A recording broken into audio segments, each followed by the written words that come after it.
Hey everyone, it's your boy justafreak and I'm back with a short video to talk a little bit about the 24 hours haunted readathon hosted by Justy.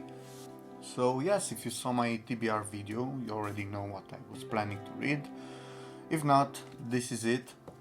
And yeah, it was a little bit much for my weekend since it was busy, but the scope of this video is kind of to go through what I did during that weekend and what I managed to read. So yeah, let's take a look.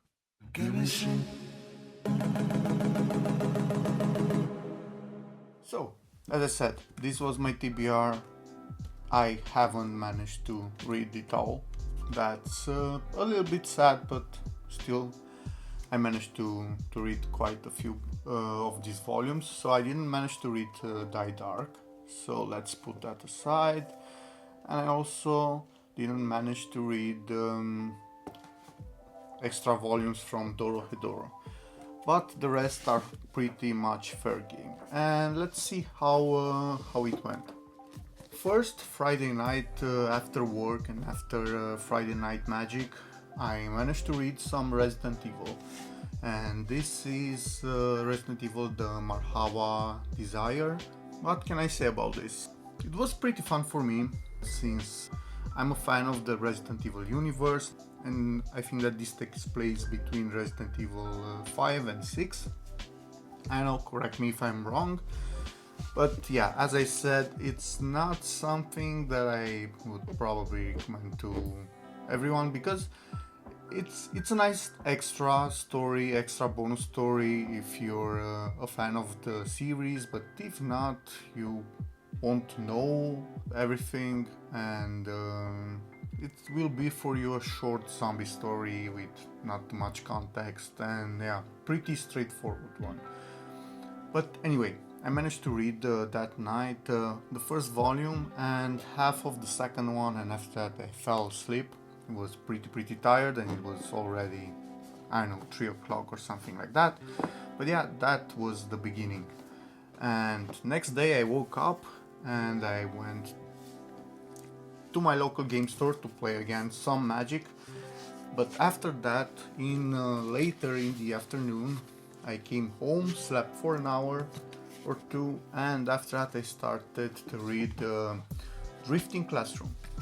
So this is one of the series that I tried to read in another readathon, but I managed only to get through volume 1, and that was some time ago, and so I decided that I'll have to restart the series, start it from the beginning to the end, because this one was pretty enjoyable when I tried it the first time, and yeah, it was a pretty great series.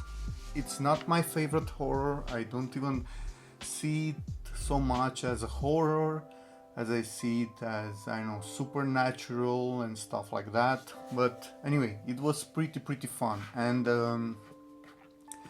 yeah, it also was pretty gimmicky at some points, because this story is about a group of kids that all went to the same school, and the school suddenly one day disappeared.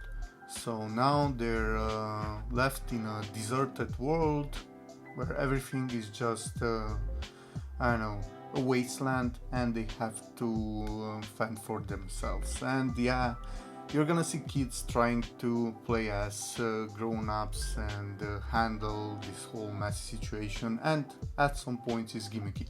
Also, I just want to ask you guys, is it just me, or in older manga there was a ton of slapping? Everyone was slapping each other. If I wanted to say hi, how are you, I would slap you first, just like a, I don't know, a salute or something like that, a good morning slap, the good morning slap. I know, pretty weird, but there was a ton of slapping in that era. But yeah, older manga was pretty fun, so I started reading that afternoon this one, and I started to read as much as I could without going to sleep, and I went until pretty late in the morning, and I read kind of 2 volumes, I think, these 2 omnibuses. By the way, all of these are 11 volumes in total, in these beautiful hardcovers from Viz, and I've managed to read 2 of them, and after that I had to go and sleep because I was losing too much sleep already.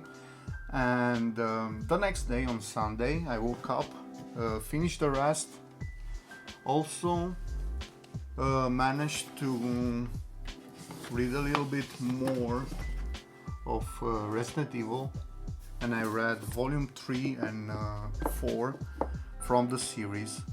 It was pretty nice, a lot of action. The first 2 volumes are slower because you're getting introduced to the whole messy situation, but after that everything starts happening faster, and there's a lot of action taking place. And after that, the last read from this readathon was Venus in the Blind Spot by Junji Ito. Now this is the latest release that I have in my collection from Junji Ito. I have to get more because 2 or 3 more volumes came out lately this year. But anyway, now I don't know if this was because I haven't read Junji Ito for months or even a year, or what it was, but this volume was pretty great. So this is another collection of short stories, and I think that so far this might be one of the best, in my opinion, that I have from him in my collection. It had a lot of cool stories. Some of them were only adapted by him, so not his original idea. It also had some stories about him. So for example, Junji Ito was influenced by Kazuo Umez, the guy who did the Drifting Classroom, kind of a godfather of horror manga. And Junji Ito was influenced by him. He considered Kazuo Umez as a master and sensei, and a goal to actually follow in his career. At least that's what I think. And that was my impression after reading one of his stories from these short stories collections that was about Kazuo Umez and how he was a fan since he was a child.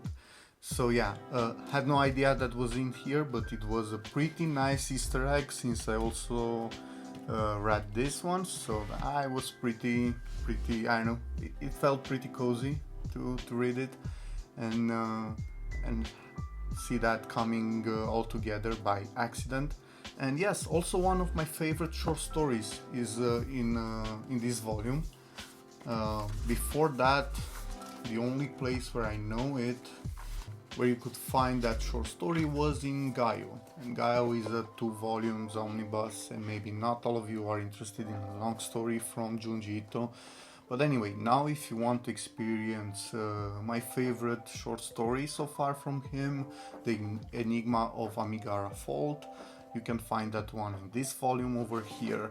So yeah, that being here and being able to read it again and getting that Easter egg about Kazuo Umez in this one, and also the quality of his other stories made me feel that, this volume felt a little bit better than the rest of the short stories collections that I have from him. And yeah, that was kind of it. So let's see. Haven't managed to read these 2, and I haven't managed to read the last volume from Resident Evil. Had to finish that actually today.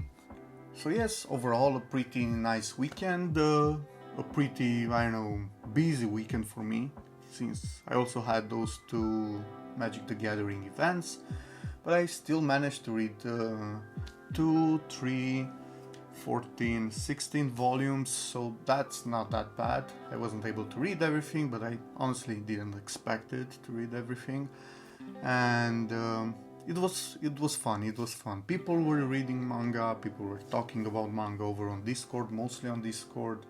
Also was able to post some updates here and there, and it was pretty fun. So thanks Justy and the rest of you guys who were able to make it, and yeah, hope for more in the future. And thanks a lot for watching. Leave a like if you did, and if you're new and you like this type of content, please consider subscribing. And I don't know, until my next video, hopefully you're here, and until then, go read your manga. Bye bye.